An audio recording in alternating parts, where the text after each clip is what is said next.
Da formação 4-3-2-1. Então vamos lá, essa formação ela contém uma linha com 4 defensores, né? Uma linha com 3 meio-campistas e 3 atacantes, digamos assim. Na verdade são um meio atacante esquerdo, um meio atacante direito e um centralizado. Essa é a combinação da formação.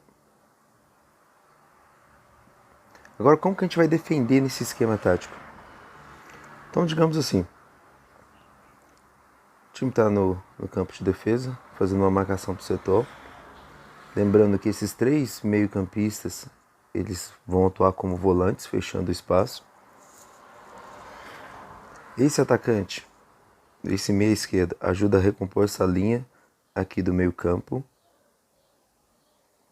E o atacante acaba virando um cara da sobra. Nisso a gente pode transformar numa 4-5-1. Também podemos fazer o seguinte: se a jogada estiver acontecendo pelo lado direito, esse MC central que joga pelo lado direito pode vir fechando esse espaço e o outro atacante, o meio atacante esquerdo pode estar fechando do outro lado, fazendo uma linha de 4 aqui, transformando numa 4-4-2. E essa mesma situação pode ocorrer do outro lado, certo? Outro detalhe também que pode ser muito importante, digamos que o jogo foi muito centralizado, o time costuma muito fazer cruzamentos. Esse MC central pode virar um terceiro zagueiro, dando uma amplitude maior para essa linha. Os dois MCs fecham a entrada da área. Baixa o MAE e o MAD, transformando numa 5-4-1 também. E deixando mais um cara da sobra para pegar o contra-ataque e sair para o time jogando. 4-3-2-1, a famosa árvore de Natal, né? Se você parar para pensar, ela, olhando aí, ela parece realmente uma árvore de Natal. E nisso você consegue ver várias linhas de passe entre elas, né? Desde o goleiro para esse zagueiro, as opções de passe, as linhas de passe que vão ter. Acaba sendo um jogo muito centralizado. Se você analisar só a questão a nossa famosa árvore de Natal que temos aí. Só que existe uma movimentação bem interessante que você pode estar fazendo para transformar essa formação na questão de amplitude e profundidade. Comportar na hora de se defender nesse esquema tático, que é a famosa 4-3-2-1. Esse atacante esquerdo, meio atacante esquerdo, o MAE e o MAD, eles podem abrir um pouco mais e esse atacante centralizar um pouquinho mais para a gente manter as linhas mais compactadas. E se a jogada estiver ocorrendo pelo lado esquerdo, a gente faz uma compactação, como se fosse uma 4-3-3, né? Para se defender. Se ocorrer para o centro do campo, a gente faz a mesma coisa. A gente vem puxando as linhas, tentando fechar os espaços. Sempre tentando manter essas linhas próximas, para manter um time bem compactado. Se for para o lado direito, a gente faz o mesmo esquema. Isso para aquele famoso abusar das laterais, né, que tem no FIFA. Só que se a gente ligar, a nossa estamina vai ficar absurdamente cansada. E assim a gente consegue manter uma compactação defensiva, digamos, e ocupar os espaços. Agora, se a gente for fazer uma marcação um pouco diferente, a gente pode puxar esse MC para o lado, esse outro centraliza e a gente pode virar 2 atacantes, transformando numa 4-4-2, ganhando 2 linhas com 4 defensores. 4 defensores e 4 meio-campistas. Aí isso pode ocorrer na mesma situação do outro lado. Se o cara precisar ir para esse lado, o outro pode pegar e fechar. A gente consegue fazer mais uma outra compactação de uma 4-4-2. Mas o mais interessante é deixar com que esse atacante centralizado ele fique mais solto, mais livre, fazendo esse trabalho de pivô. É muito interessante para a gente trabalhar linhas de passes, né?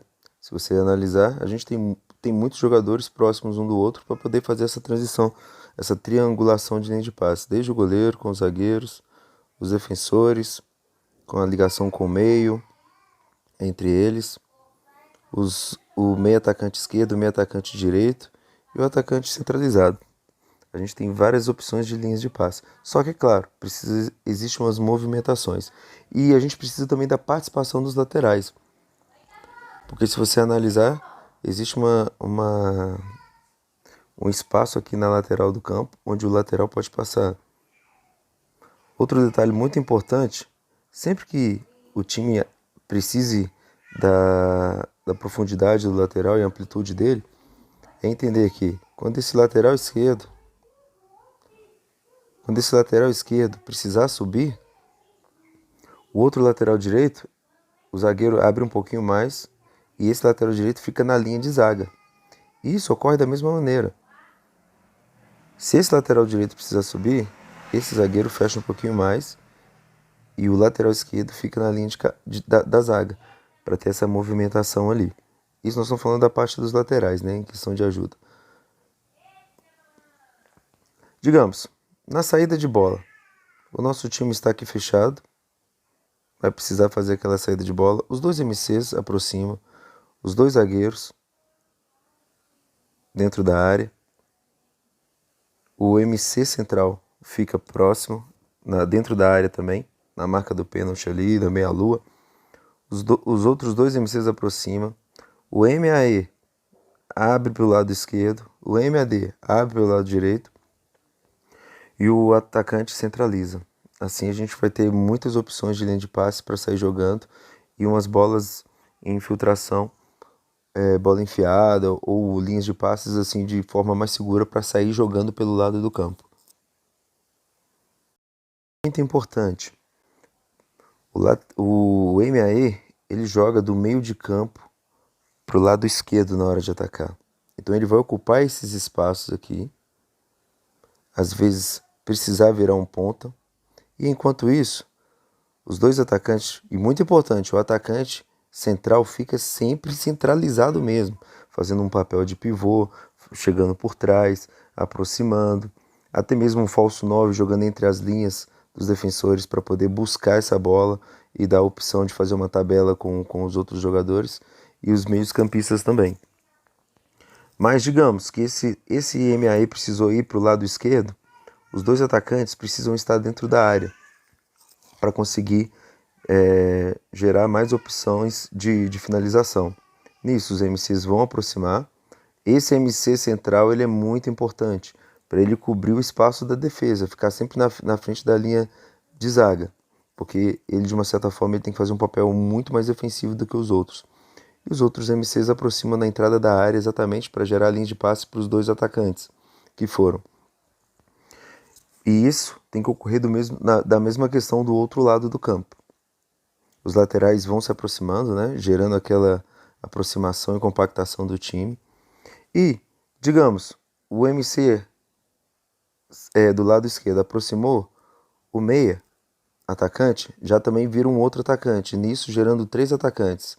E se tivesse corredor aqui livre, o lateral esquerdo também tem essa possibilidade de infiltrar, dando mais opções para a gente finalizar. E isso ocorre da mesma maneira do lado esquerdo. Lembrando, se esse lateral esquerdo tiver aqui, esse aqui precisa recuar.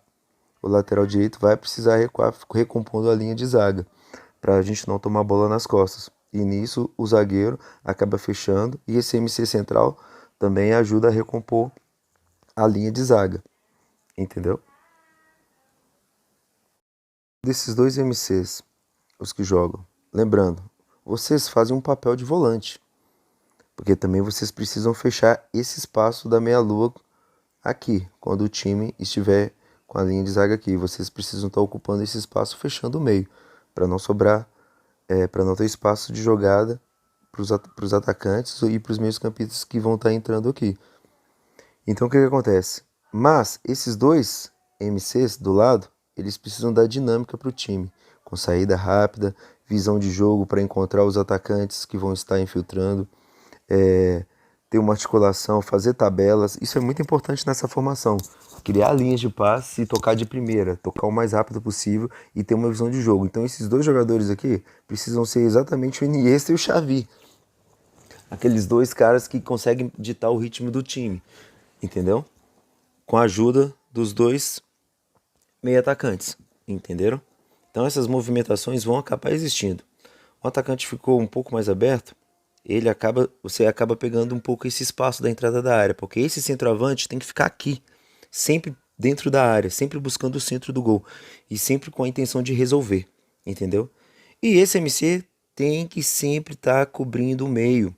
O espaço dele é sempre fechar essa movimentação de fechar o meio. Ele precisa estar sempre fechando o meio, principalmente na marca do pênalti e essa entrada da meia-lua, entendeu? Exatamente para eles conseguirem fazer esse fechamento aqui. Então, sempre lembrando disso. Vou falar do atacante. Esse atacante, ele é o camisa 9. Ele realmente precisa ser o homem-gol do time. Ele sempre precisa estar pisando dentro da área. Ele sempre precisa estar fazendo corridas no primeiro pau e no segundo pau e na marca do pênalti. Sempre nessa entrada. Entrando para poder fazer as finalizações. E a bola chegando nele, principalmente com ele de frente, ele precisa estar finalizando. Ele precisa tentar buscar o gol, ele precisa tentar fazer o gol. E só que é o seguinte, ele precisa também fazer o papel de pivô para esses dois meio atacantes que vão entrar também dentro da área. Então, se você parar para pensar, você sempre vai ter um cara para tocar do lado. Esse cara pode sempre estar tocando a bola para esse cara do lado, para tirar da linha do goleiro para ele finalizar. A mesma coisa, ele pode estar o atacante central também fazendo um pivô tocando para o cara que vem de frente para finalizar. E precisa existir essa troca entre os três atacantes para dar tudo certo.